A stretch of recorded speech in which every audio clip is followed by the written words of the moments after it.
1914, a significant year in Bible prophecy. Decades in advance, Bible students proclaimed that there would be significant developments in 1914. What were these, and what evidence points to 1914 as such an important year? As recorded at Luke 21:24, Jesus said, "Jerusalem will be trampled on by the nations until the appointed times of the nations, or the times of the Gentiles, King James Version, are fulfilled." Jerusalem had been the capital city of the Jewish nation, the seat of rulership of the line of kings from the house of King David. However, these kings were unique among national leaders.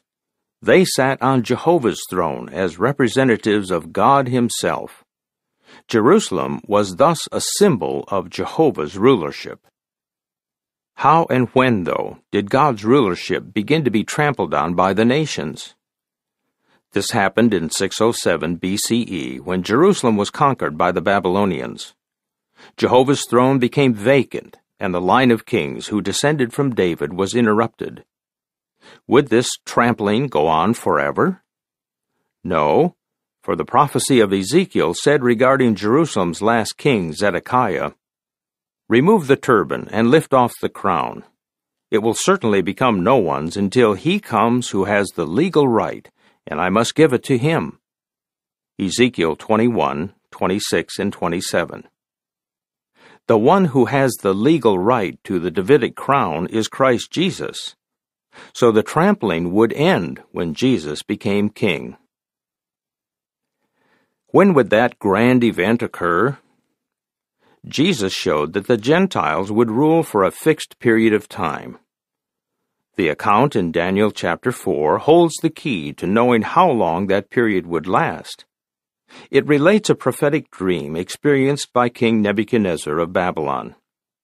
He saw an immense tree that was chopped down.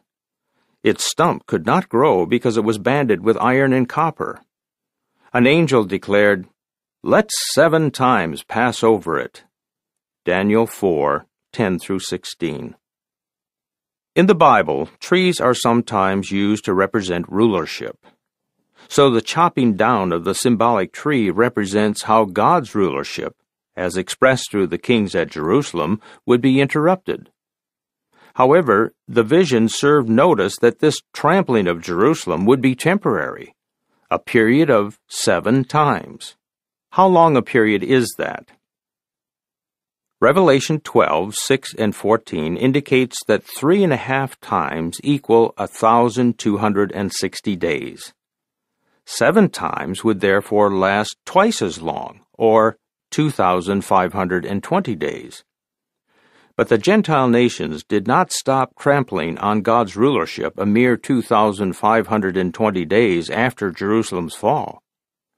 Evidently, then, this prophecy covers a much longer period of time. On the basis of Numbers 14:34 and Ezekiel 4:6, which speak of a day for a year, the 7 times would cover 2,520 years.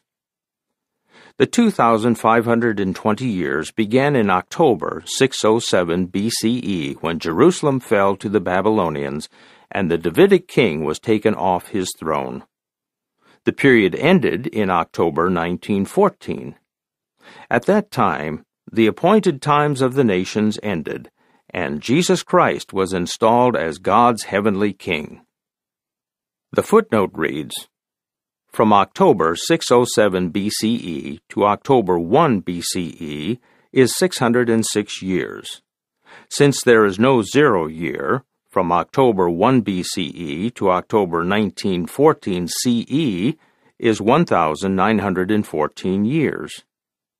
By adding 606 years and 1,914 years, we get 2,520 years.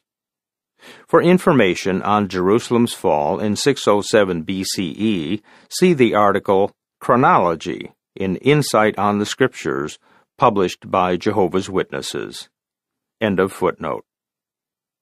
Just as Jesus predicted, His presence as heavenly king has been marked by dramatic world developments: war, famine, earthquakes, pestilences. Such developments bear powerful testimony to the fact that 1914 indeed marked the birth of God's heavenly kingdom and the beginning of what 2 Timothy 3:1-5 calls the last days of this present wicked system of things.